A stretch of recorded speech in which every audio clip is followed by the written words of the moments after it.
लगातार सर्द हो रहे मौसम के बीच संभल में छिड़ी हिंसा की वजह से माहौल गर्म होता जा रहा है।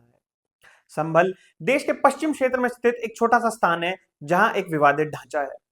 हिंदू पक्ष इस विवादित ढांचे को हरिहर मंदिर बताता है और इसके लिए सैकड़ों सालों से लड़ रहा है। वहीं दूसरा पक्ष इस बात को मानने के लिए बिल्कुल तैयार नहीं है।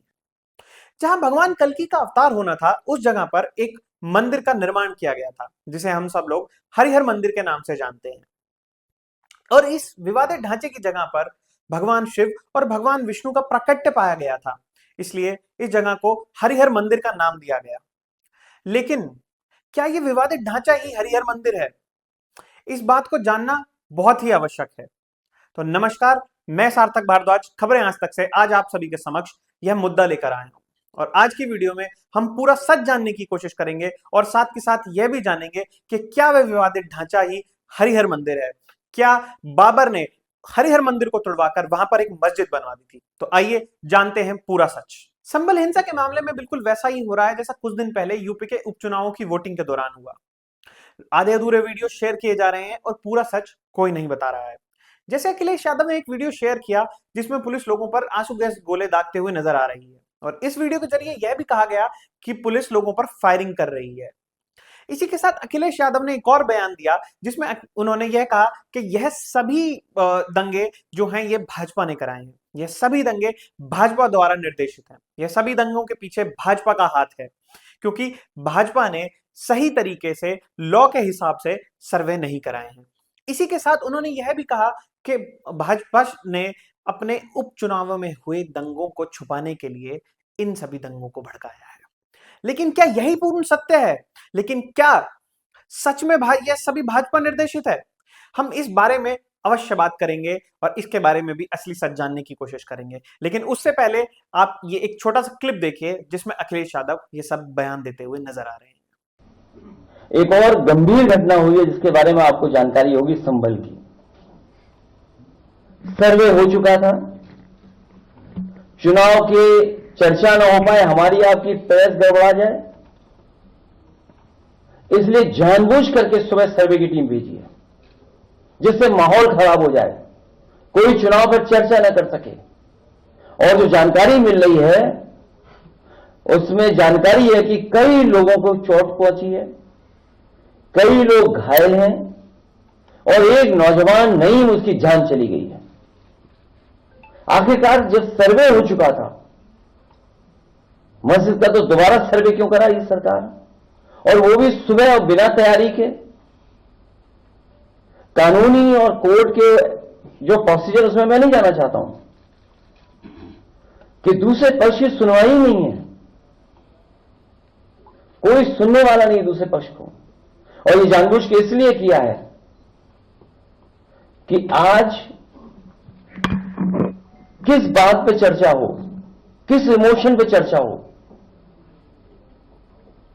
ये जानबूझ करके सरकार ने कराया है।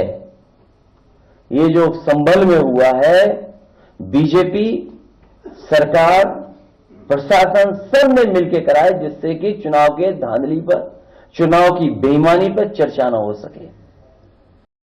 तो जैसा कि आप सभी ने देखा, अखिलेश यादव अपने बयान में कह रहे हैं कि यह सभी मुद्दा भाजपा द्वारा शासित है, भाजपा द्वारा नियंत्रित है। लेकिन इसी के साथ हम आपको एक और वीडियो दिखाएंगे जिसमें यूपी पुलिस द्वारा एक वीडियो जारी किया गया है जिसमें उन्होंने सभी नकाबपोशों को दिखाया है और दिखाया कि किस प्रकार दंगाइयों ने पुलिस के ऊपर पथराव किया। और एक बारी को तो इतना पथराव हो गया कि पुलिस को अपनी जगह छोड़कर पीछे हटना पड़ा। लेकिन क्या इसी के साथ आप सभी के मन में यह प्रश्न चिन्ह भी उठता है कि इतने हुड़दंगई एक रात पहले कहां से एकत्रित हो गए, इतने पत्थर एक रात पहले कहां से आए?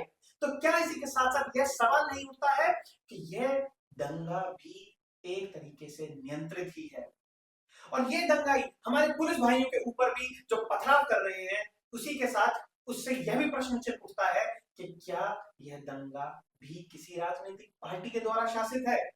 क्या इसके पीछे किसी और का भी हाथ है? क्या इसको भी कोई और नियंत्रित कर रहा है? और यह सवाल हर उस इंसान के मन में उठना चाहिए जो इस बात को जानना चाहता है कि विवादित ढांचा बाबर द्वारा बनाई गई मस्जिद है या हिंदुओं का हरिहर मंदिर। तो आइए पहले देखते हैं यूपी पुलिस द्वारा जारी की गई वीडियो।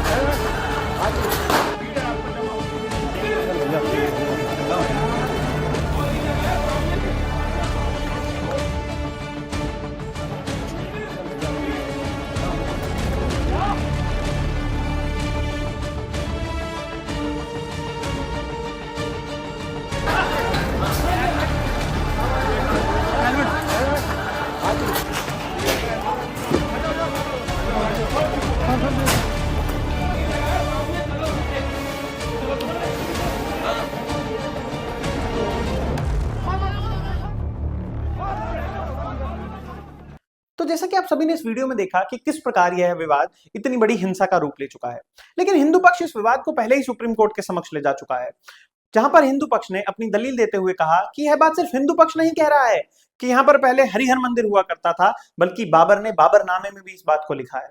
बाबर ने बाबरनामे के पेज नंबर 687 पर इस बात का जिक्र किया है कि वह 10 जुलाई 1529 को भारत आया और उसने अपने एक सेवक को आदेश दिया कि इस मंदिर को तोड़कर यहां पर मस्जिद बना दी जाए। इसी के साथ हिंदू पक्ष का यह भी कहना है कि इस मस्जिद के अंदर आज भी एक शिलालेख मौजूद है, जिस बात से यह प्रमाणित होता है कि यहां पर पहले हरिहर मंदिर हुआ करता था।